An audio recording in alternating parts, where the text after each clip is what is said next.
Gobierno de Navarra. Nafarroako gobernua.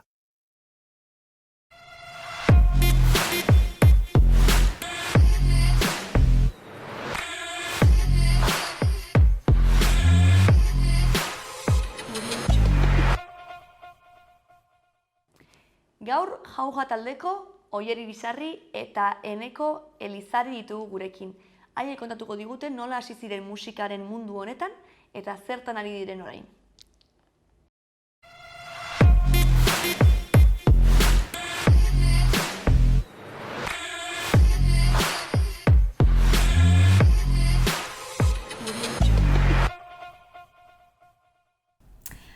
Ongi etorri, Oier eta Eneko, jauja taldeko bi, ez zarete gehiago. Bost guztira.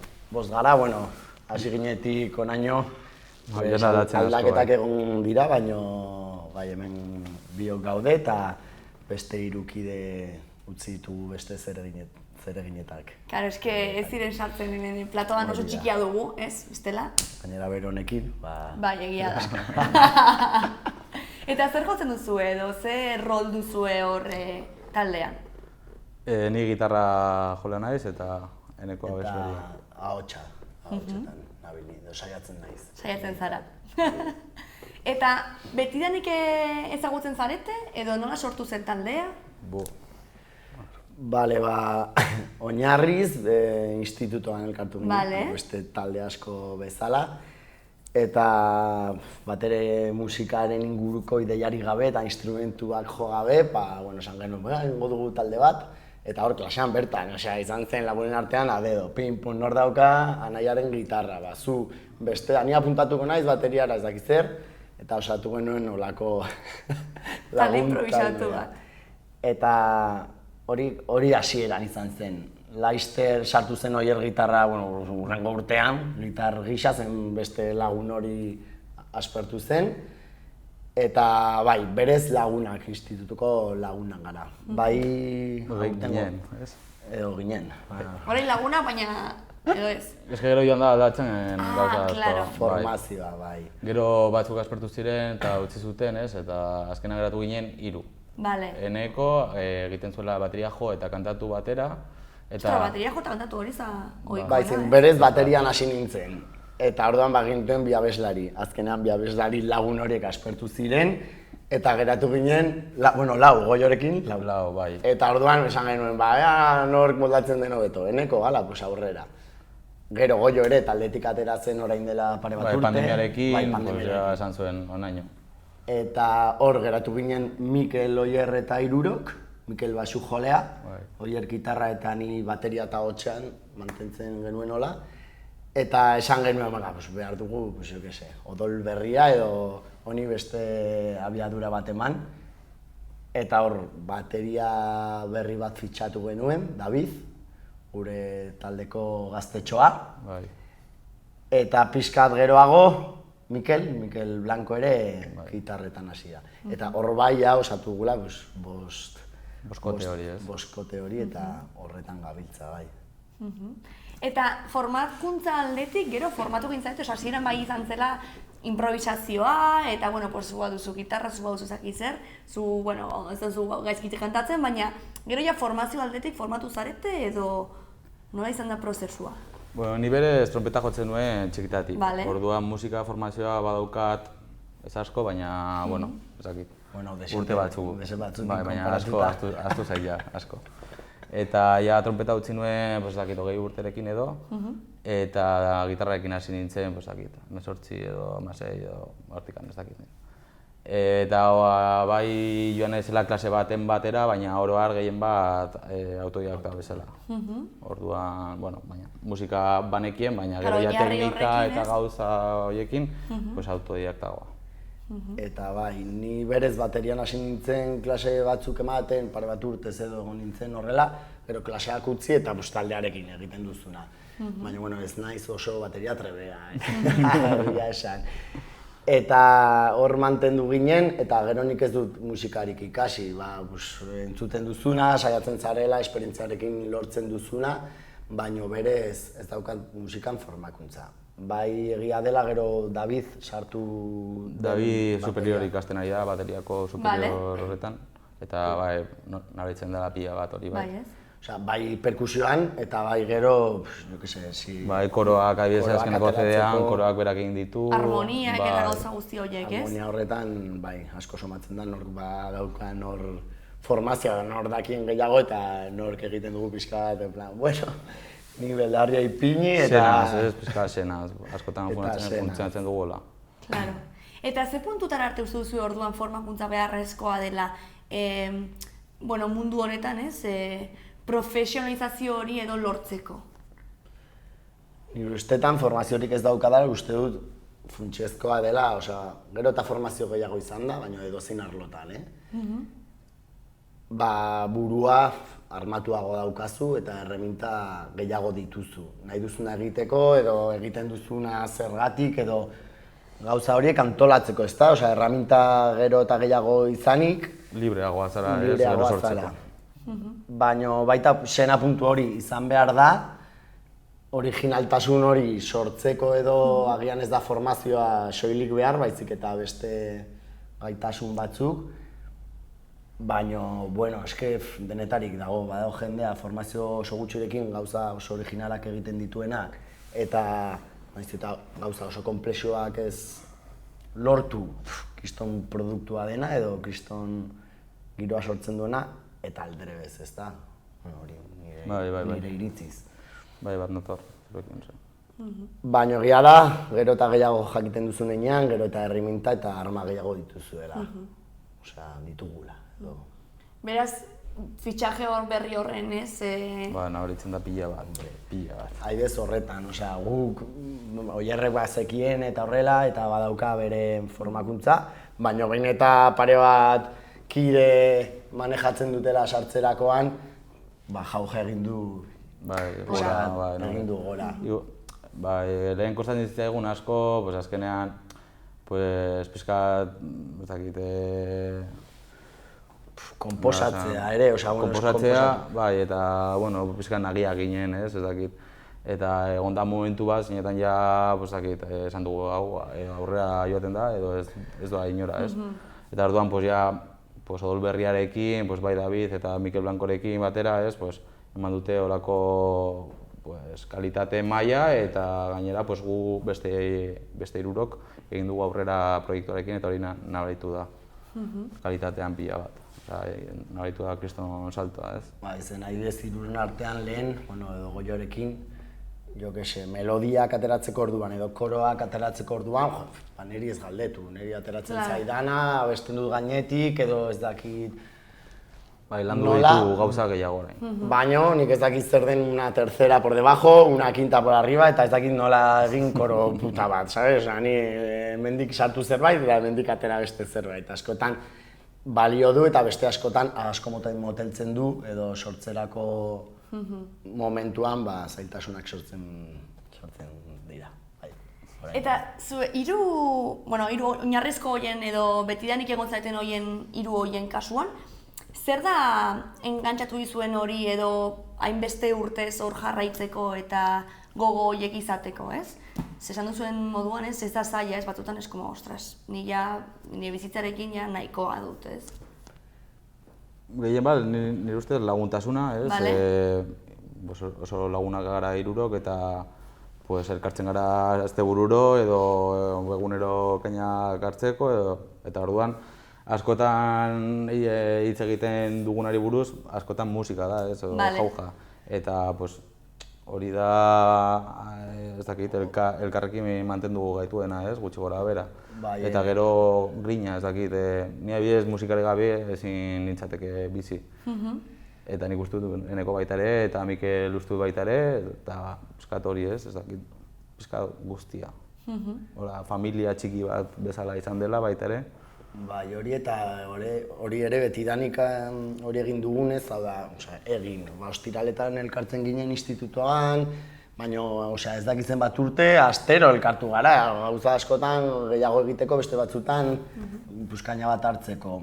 Baina guretzat, niretzat behintzat ere izan da babes txoko bat, gure arteko babes txoko bat musikali lotuta, bai hitz egiteko, bai sortzeko, beste bizitzako ere mutan ez duzuna, baukazu familia eta beste motatako lagunak, baina txoko intimo hori niretzat izan da, eske ostegunetan, ostiraletan, astelenetan rato hori joatea, entzen dizkit, askotan baditudan beste barrunbe edo zikinkeri batzuk, ezta?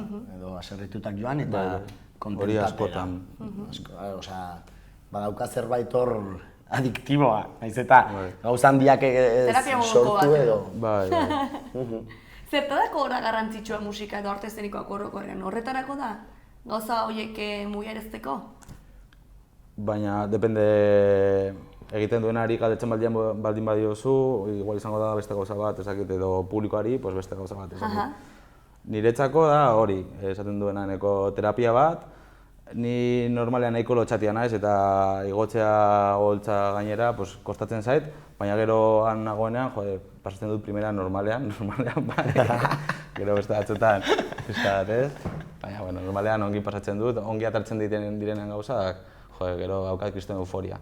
Eta ez dago beste horrelakorik niretzako.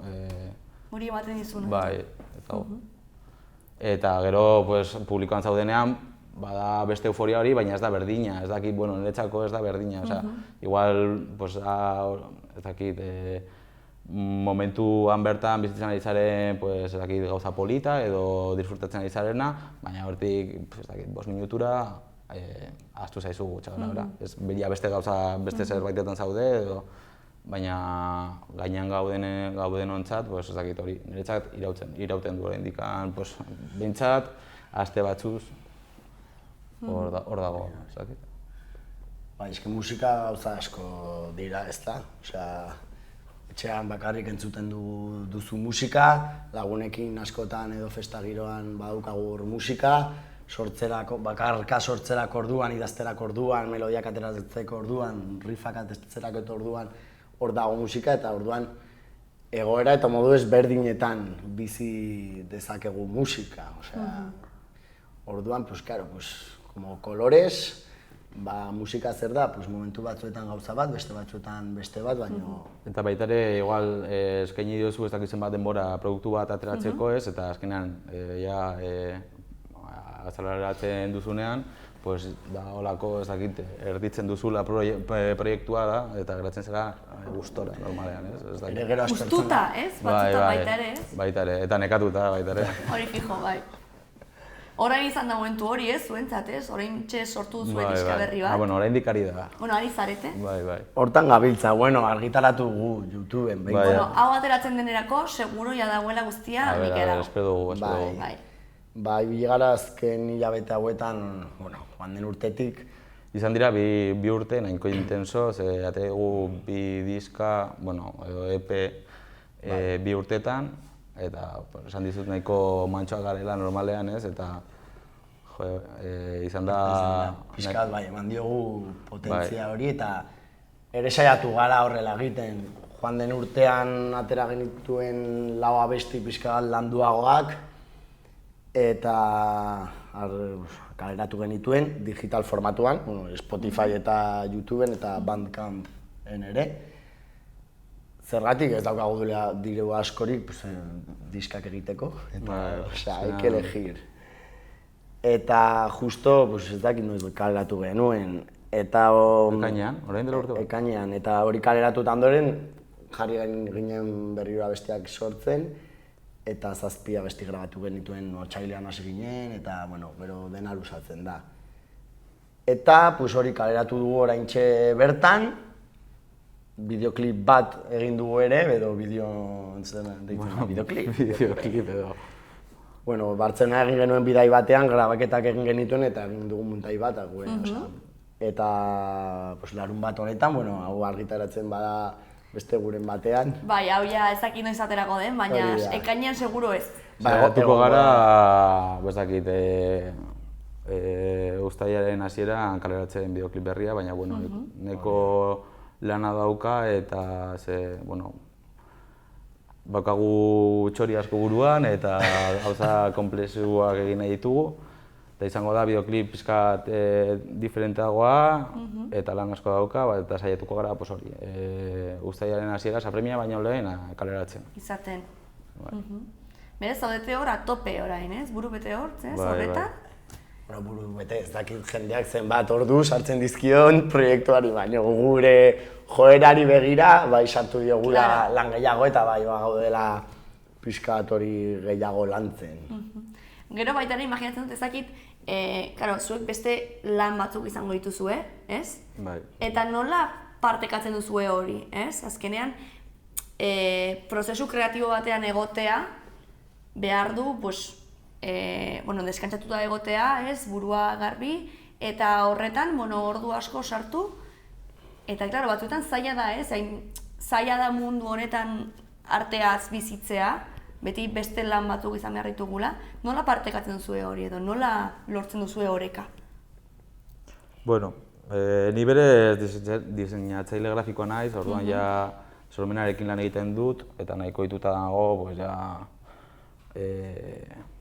gauza horiek lantzera, ez? Orduan, egia da aurten justo irakasle moduan ibili naizela, eta orduan ja sormen hori ez da maila berean landu behar, orduan burua pizkat arinago izan dut, eta denbora gehiago baita ere.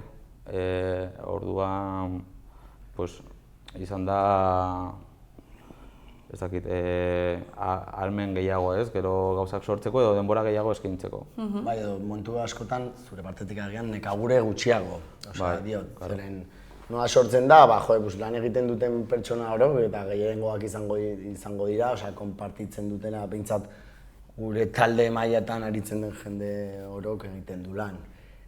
Arratsaldean irten, zure laneko arazoa eta nekagurea izan da, eta venga. Batzutan ezin da ezer sortu, osea, igual da ensaio perdido, askotan. Bat etortzen da, eta ez dauka bat ere gogorik, igual besteek bai, baina batzutan ezin da, ez dakit. Joaten zara, egoten zara ordutxo bat, eta joaten zara etxera. Beste batzutan, igual egoten zara 3 orduz eta superproduktibo izaten da ensaioa, ez dakit. Saiatzen gara gutxi gora bera, ez dakit. Konstantzia hori izaten, baina batzutan ezinezkoa da. Eta oso zaila da, badakigu kultura arloan, musika arloan oso zaila dela aurrera egitea. Oztopo asko daude, laguntza gutxi, edozein instrumentista galtzen du sekulako dirua bide horretan, instrumentuetan, etxeguzaletan, kontzertuak ematen ia ere edo hasierako momentu horietan, eta ez da erraza. Konpentsatzen duena da, gustora egiten duzun zerbait dela, naiz eta momentu askotan ere, edo eztabaidak sortu edo nekagurea horregon, baino azkenean gustoko duzun gauza bat eskaintzen diozun denbora mantentzen baduzu, fruituak ematen ditu ere. Eta noizbait planteatzen duzu posibilitatea edo aukera horretaz bat arrakaren bizitzeko? Gaur egun nireko baina. Jaukak ez du dirurik ematen bat ere, guztiz kontrakoa. Oroar, kontzertu gutxi ematen ditugu. Bai, ere asko ez garela... Asko ezagutzen ez ere. Ez gara asko mugitu, orain esan dugun bezala saiatzen ari galea pixka bat arintasun hori ematen edo mugimendu hori ematen, ezta?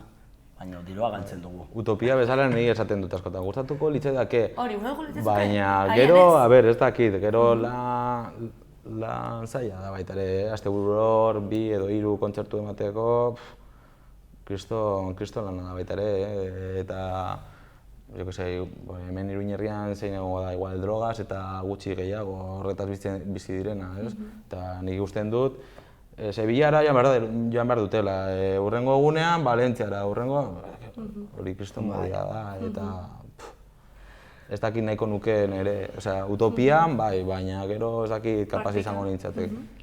Bai, gauza ere askotan ni ikusten dudala jauja edo behintzat gure burua edo gure profesionaltasun hori oraindik beste egoera batean, bai. Gustatu bai, baina ere gustatuko litzaidake, jo que se, kontzertu gehiegi ez ematea eta lanik ez egitea, edo horrelakoak izatea. Baina, jo, ez dakit hainbeste... Igual 2 edo 3 egun lan, eta gero 2 edo 3 egun kontzertu, eta bat zuretzako, ez? Baina oso zaila da. Oreka. Bai. Gustatu bai, behintzat probatu beharko genuke. Agian gero astean zehar lan ofizial eta estandar bat izan gabe, astebururo joango ginateke super gustora. Claro, oraintxe bertan... Hori da, ezin izan dugula frogatu. Egon da, gonbidatu bat esan duena, zegoela orantzerkian sartuta, freelance moduan. Egon zen momentuan, ostra, hau ezin du ja honekin, hartu zuen fruta denda bat jarri zuen, egon zen hor fruta dendan, lan egiten, eta orain bueltatu dela, ez? Orduan, karo, batzutan ez, saiatu gabe ez dakizu, ez? Zer nahiago zuen edo zer da... Edo hilabete batzuk eta gero beste aldatu, ez dakit. Hori da, askotan ere... Baina beti berdina egiten... zaila da, zaila da... lan konbentzionalekin, ez? Hauekin hainbeste eskatzen duten, bueno, ez dakit, igual txorra batea esaten nahi naiz ez dakit. Badirudi ez dugula jo nahi, baina bai, jo nahi dugula eta hori frogatu nahiko genuke, baina badakigu lan izugarria dela. Eta ere... Aukerak txikiak direla. Aukera txikiak direla eta eman baluzula hortxak, ez dakit leku bat tokia eta egiten duzuna edo justo pertsona askori gustatzea, ala asko ez izanik zuk ibilbide zehatzak lantzea eta bilatzea, baina, bueno, behintzat uste dut ez dugula burua, momentu horrela jarraitzea eta gure lanak alik eta hoberen egitea. Eta pixka bat kaina hori sartzea, guri ere. Eta horretan aritzean ikustu dut momentuz. Hilabete honetan 3 kontzertu ditugula, irutzen zaigu, que es un montón. Momentuz bihar lanera, osea. Bueno, zuentza garrantzitsua dela eta jo nahi duzuela argi dago, ze ikusten dut dagoela baita ere tatuaje bat, ez duzu hor? Joder, neko baita ere. Zuen, taldekide guztiak egin duzuen? Baina da, erdi apostu bat. Apostu bat zen? A ver, kontatu. Eneko egin zuen, eta esan zian, tú te tienes que hacer también. Ez da apostua, egia esan pila bat buelta eman genizkiola izenari. Osea, eta egunero... Ez da betiko izena, ez da beti da nik izan zuen izena. Institutuan sastada ginen, baina, claro, sastada zen kuadria bat, osea, guk. Ja. Eta gero ja, en plan, etapa berri horretan, 3-4 geratu ginenean, 4 goiorekin esan genuen benga izen bat, eta hasten gara pixka gauzak txukunago egiten. 10.000 izen, beti, benga, eta horrengo egunean, hau ez, batek esaten, 3 hau bai, este nire koina... Azkenean txampon bat bota genuen airera eta jauja atera. Atera zen jauja, eta orduan hori egin zuen oierrek logotipoa eta esan nuen. Tatuatuko dut, eta ez izenez, deus ez aldatzen. Eta horre, hemen daukat, diskutatuta ez da oso argi ikusten den bat, eta gero ja, koinarekin oseke, esaten oier, ez duzu jauja tatuatuta, oseke, etorri zairegun batean eta hor tatuatu zen. Berez ez da inor gehiago animatu momentuz. Momentuz. Bueno, betianik egon zareten 3 egin barko duzu, ez? Besteari animatu barko duzu. Mikel Bueno, no dago. Bostok. Hori da zure kamana, hori da. Tatu. Yo te lo pago. Te lo pago ayer. No. Eta hor duzu ere kamiseta, ez? Taldeko kamiseta. A ver, hau da, kamiseta. Zure diseinua da? Bai eta ez. Vale, a ver, kontatu. A ver, gauza da, atea dugula diska berria, justo orain. Eta hau da diseinua, baina kamisetan gaizki egin dute. Orduan, pues, bueno, koloreak eta, bueno, guzti hori, pues, teksturak eta... Bai. Gauza, diseinua badaukagula, eta ez ditugula oraindik ez kamisetak ez deus egin, eta esango zer eramango dugu. Eta egin dugu kamiseta horrena etortzeko, baina, bueno, pizkai kutre atea da. Kabeza hau txuria zen, ezakit, hola egin dute, eta... Originala hor sareetan ikusiko duzue, eta horrela atera da, baina, bueno, behintzat ona, horren prototipoa, osea, kamiseta lehen da biziko... Protomertx. Ez nauk ire beldurraren kamiseta, hala. Ez nauk ire beldur. Ez nauk ire beldur. Eta zergatik izen hori? Abesti baten gatik, sortzerako orduan, banegoen, sartu nintzen mitologiako zerbait, euskal mitologiako zerbait irakurtzera eta horrela, eta hasi nuen gehiagi irakurri, oso kuskuseatzen eta holan, eta inguma pertsonai hori gauetan edo gure eztarriak estutzera edo gure gau ilun honetan agertzen den mamua, genuen simil bat apustu etxen kontuarekin, justo zen boom hori edo behintzat gazte mugimenduan egin izan ziren ekimen batzuk, bai. Ekimen horikin arira eta segan zuen inguma etorri da, ez da, gure gana apustu etxeak ari dela gazten txampiñoiak bezala.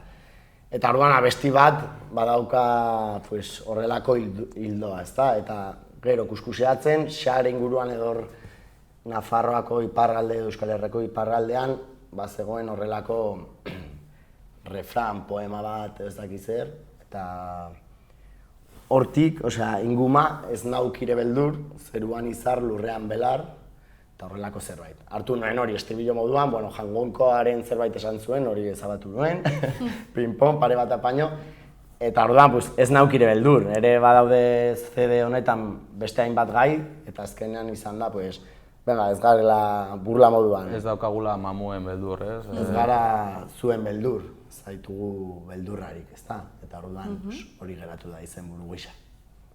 Polita metafora. Eta gero, konposatzerako honetan nork egiten ditu letrak edo?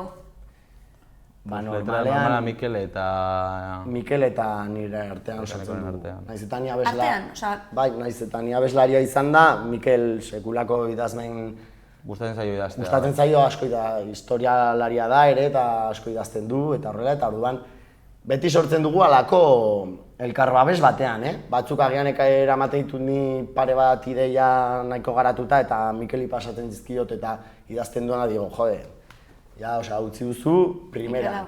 Beste batzutan, Mikel ekartzen du abestitxo bat eta ni aldatzen dizkiot pare bat gauza edo eztabaidatzen dugu, hau ez zait gustatzen edo aldrebes.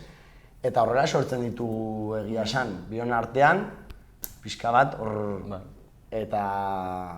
Eta bai, bitxia da, baina ez dugu batelako arazorik, nonetan nire letra hartu eta Mikel ipasa eta Mikel hau ez zait batere gustatzen aldatuko dugu edo ea nola... Konpontzen zarete zuen artean, Eta konpontzen gara bion artean eta horrelako moldaketa horretan aurrera goaz eta egia esan gustora. Ni asko oso gustora kantatzen ditut Mikelek ekarritako ideiak eta horrela bai nireak izanik edo bion artekoak izanik. Letraldetik hor, gero musika bestei guztien dugu. Nola egiten duzu ez? Lehenengo musika gero melodia edo? Normalean musika lehenengo eta gero melodia eta letra. Igual melodia gero eta letra azkenekoa. Normalean. Eta zuek konposatzen duzu, Normalean musika globala edo idei printzipalak nik egiten ditut. Gero bai salan guztion artean moldatzen ditugu. Bintzat beti dagoz ideia printzipal bat, ez da? Zati handi bat, eta hor gainean agian azten gara estrofa edo melodia batekin, improvisazio batekin hor melodia. Gero askotan gauzak aldatzen dira, igual etxean egiten dituzu gauza batzuk eta heltzen zara gero salara eta hortik hilabete batera beste kanta da, eta toka ezer ikusirik, baina... Baina gila da askotan, denetarik izan dugula, ez da? Batzutan bagenukan agian letra bat, eta gutxiagoetan. Musikarekin hasi gara edo riff batekin oseke eta horren arira gero joaten gara pixka bat dena... Bai, puzzleak egiten pixka bat. Bai, ez daukagu. Eta gero, COVID-aren egoera guzti hau nola eragin zaitu ez? Batzuentzat izan da horrelako momentua sortzeko eta ideia pilo bat zituzten, eta beste batzuentzat izan da, gero komentatu duzu ez, Goioren kasua hori ere eragin zuen, ez? Justo momentu horretan, Goio eta biok bizi ginen elkarrekin momentu horretan. Eta ni ari nintzen master bat egiten eta kriston lanarekin batera etxean, telelana egiten, eta Goio ez zeukan ezer egiteko, etxean patxada zegoen guztian, eta ni ari nintzen kantak sortzen, eta bera ez zuen gitarra hartu nahi eta nik esaten duen. Tio, Oierrekin Skype bitartez, begira zer daukadan ezak zer no seke, eta en plan Goio, eta Goio, ¿qué pasa? Eta hortik gutxira ja utzi zuen, ez dagoen oso motibatuta ja. Izan da horrelako... Baina bai, hori, etxe berdinak, egora ezberdinak ez, arraro egiten zela, eta nik esaten ikusten ari nauzu hemen ari naizela jotzen, Eta... Ez duzu gogorik. Bueno, jo que sé, berarentzat amaituko zelako. Amaitu zelako... Eta rollo honez, itzen genuen, laguna garela eta superondo, baina esan zen. Zer egin gauzuzu zen, egon gara hemen, 3 hilabetez, eta ez zara ez asomatu jo que se komposatzera edo zerbait sortzela, en plan, baituzu gogoak, ez? Eta esan zuen, egia zen, badirudi bukatu zaidala... Igual beste gauzak egiteko gogoak zituen, eta... Eta beste gauzetan... Eta ongi. Bueno, baita ere bera kultura murgiluta dago. Bai. Mundua nola funtzionatzen duen. Soberan, horregatik ez dela arazo bat beste 10.000 kontutan zegoen, osea... Eta hola gainean ez, baina beste aldean. Eta bai, eta Goioren galera horrekin, ja elkartu ginen 3 eta esan genuen, benga, edo egiten dugu beste armazoi berri bat eta aurrera, edo bestela... Piskat pena, baina aldi berean izan zen nola gora egiteko beharra, ez? Bai, beharra, esan zen, benga, guk aurrera. Osea, mila esker Goio eta ikusiko gara eta elkartuko gara, baina guk aurrera jo. Eta berez oraindik daude Goiok egindako konposaketa batzuk. Gero moldatuak izan direla, baina oraindik dagoela bere oinazea, ez? Bai. Eta gero, bueno, hau sortu zen, ze artezenikoak SOS programara sortu zen, ze COVID-aren egoera guzti hau larriagotu zuen, ez, arteak daukan prekarietatasun hori, ez? Orduan, zuentzat nola ikusten duzue hori edo nola ikusten duzue aldatu daitekeela, ez? Administratiboki edo instituzioetatik, laguntzen aldetik, edo SOS hori alde batera nola utzi dezakegu? Nire ustez, diru laguntza falta direla hori argita garbi, baina gehien bat tokiak, ez? Niretzako ez dago tokirik musika edo beste edo zer egiteko, ez? Ez dakit, gehien bat Iruñerrian. Lehen baziren tabernak, ez dakit zer, gero eta gutxiago egiten ari dira, ez? COVID-arengatik edo dilanerakoarengatik, ez dakit. Eta orain txodona batzutan kentzen ari dira, hori San Ferminan gertatzen ari dena, ez? Ia kontzertu guztiak, joan direla al karajo. Eremu horiek murriztuak izan dira, edo behintzat... Ja ez da ez dutela laguntzen, baizik eta oztopak jartzen dituztela, ez? Hori da okerrena niretzat. Lagundu ez baldin baduzu nahi, jasartez beste aldera eta utzi guri gauzak egiten. Baina ez que ja ni eso, oztopak jartzen, hori da okerrena niretzako. Bueno, nire ustez ez dakit.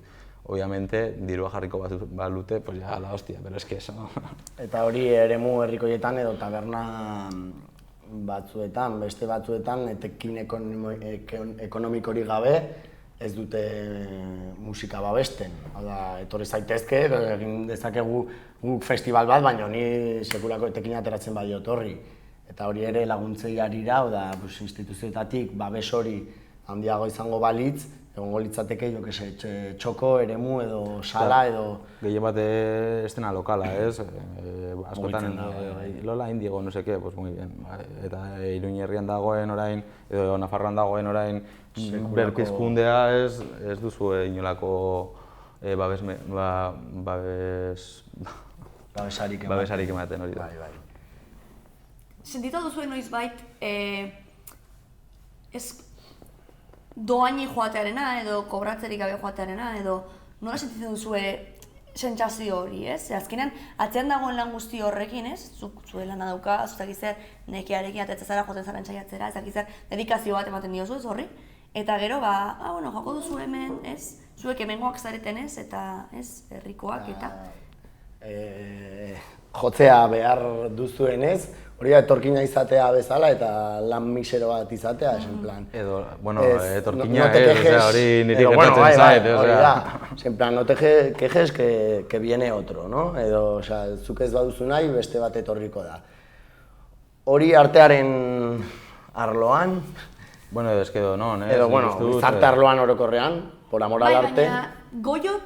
Goio, hitz egiten ari gara espedariaz, teknikaria da.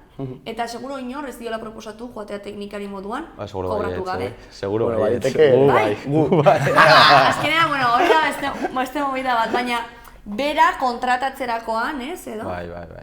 Hori da, adibidez niri logo, diseinatzaile grafikarekin gertatzen zait pila bat alditan. Eta, hemen logo, no te cuesta nada. no te cuesta nada, pues vete a pagarlo a ver cuánto te cuesta. Edo lako gauzak ez, pues musikarekin da berdina, gauza da gu egiten dugula nahi dugulako. Ja lan bihurtzen denean, pues ja kobratu behar duzu bai ala bai. Eta hori da onartezina, ez, igual grabat egon ginen Sounds of Sirenen grabatzen Julenekin, eta berarekin hizketan esaten genuen hori, zu behar duzuna, kobratu behar baldin badiguzu gehiago, kobratu, gu lertzen dugu, zure lana dela eta etekina atera behar duzula, bai ala bai, hori eske es impepinable. Eske bestela ez gara zulo hortatik ateratzen, oda izan behar da zana super estrella bat, lola indigo, oken sea, soldata duina izateko, eta hori profesionaltasun handiago batekin, baina eskala jisten denean, enean ere errespeturi izan behar da, nik uste dut sortzailei, musikari eta kulturarloan dauden pertsonei, bere ogibidea izanik edo ogibidea izateko bidean baldin badaude, hori errespetatu behar da. Ahalmenaren arabera, ulertzen dugu eta jorratzen dugu guk ere, segun eta zenolako errekorridoa edo gaztetxetan edo ez dakizeren arira egin behar duzu zerbait, hori jagian politikoki egiten duzula edo pertsonalki edo horrelakoak. Baina, segun eta beste momentu batean nola mugitzen zaren, hori babestea, ekonomikoki babestea, beharrezkoa. Eske bestela azkenean jendea ezin du hori mantendu eta egin behar duena da lan, eta gero sormen edo kulturarlo hori residualki asteburuetarako utzi edo...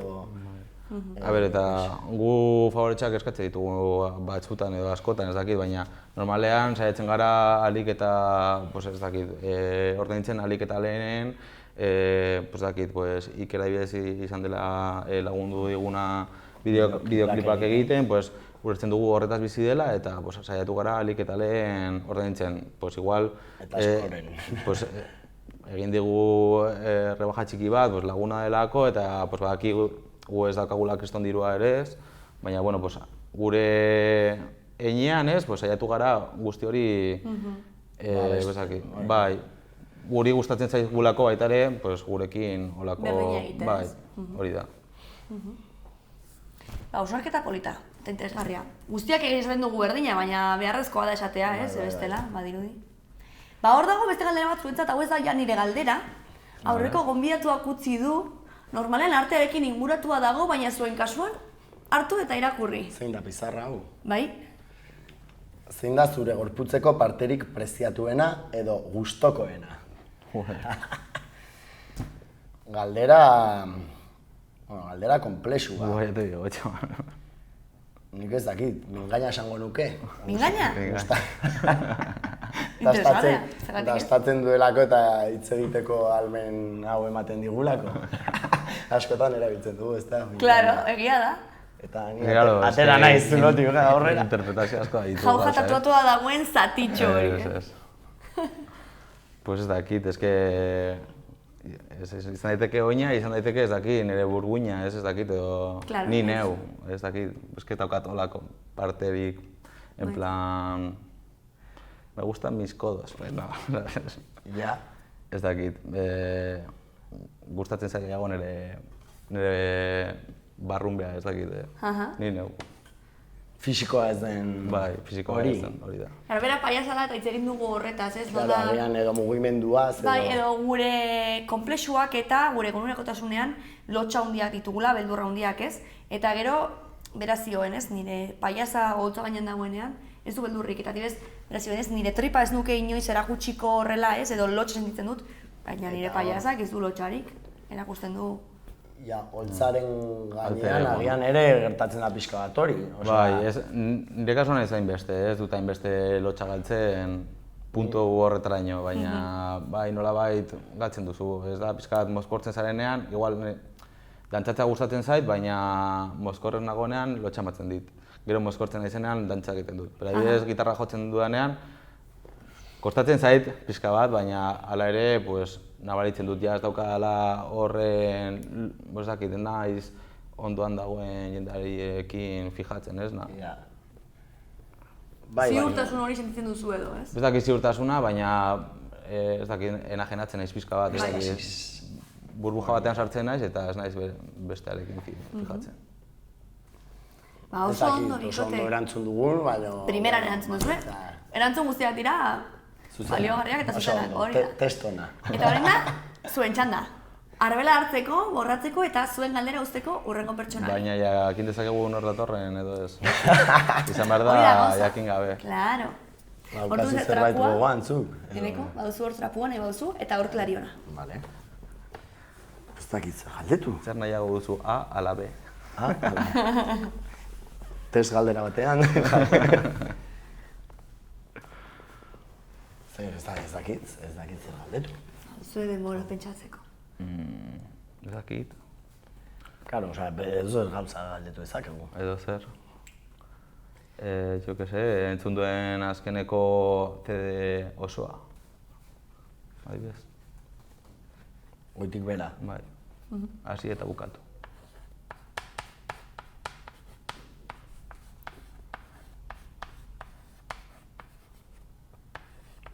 Baiz, hau ez da orain normalean gertatzen, Ez da gertatzen, ez. Entzuten ditugu aurra bestiak ez, baina CD oso da. Sobrau, ni gainera gero gustatzen zait, norbait kaleratzen duenean diska oso bat, en plan, kaskoak hartu eta entzun, ratotxo batean zeren, horrek ere baduka beste... Historia bat, bai. Historia bat. Normalean daukate horako kontzeptu bat, ez du zertan izan behar, baina...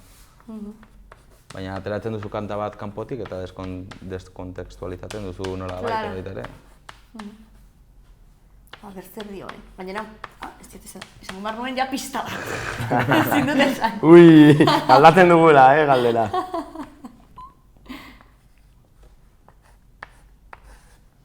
Hala, goitik bera entzun duzun azkeneko diska, zein izan da? Perfecto. Hor, ikusi beharko duzu horrengo elkarrizketa jakiteko. Hori da, primeran. Ba, oso ondo bikote, hau izan da dena, joan baino lehen jarri kamiseta hor gure platoan. Jarri zazu. Mira, oier, tu eres más txukun pa estas cosikas. Kontuz mikroarekin, baina... Jarri hola ikusteko bakarrik logoa eta listo. Jauja behintzat, hori da. Edo... Kontuz mikroarekin, oier? Barkatu. Lasai. Betxe. Baina, a ver, agian hau Se ve, estoy tapando lo demás, ¿no? Claro, tío. Sandia du jarri zu, pues ya está, toma. Hor, primera, soka, primera. Ai, bueno, horrela. Jauja, venga. Perfecto. Hala. Ba, mila esker bikote tortzeagatik. Zuei. Esker zuei gonbidapenagatik eta placer bat, animo zuen Gustora egon gara. Artista lanekin ere. Claro, baietz. Egonen gara, oro baten edo bestearen egutzan elkarri ikusten. Nahastutak. Alde ba.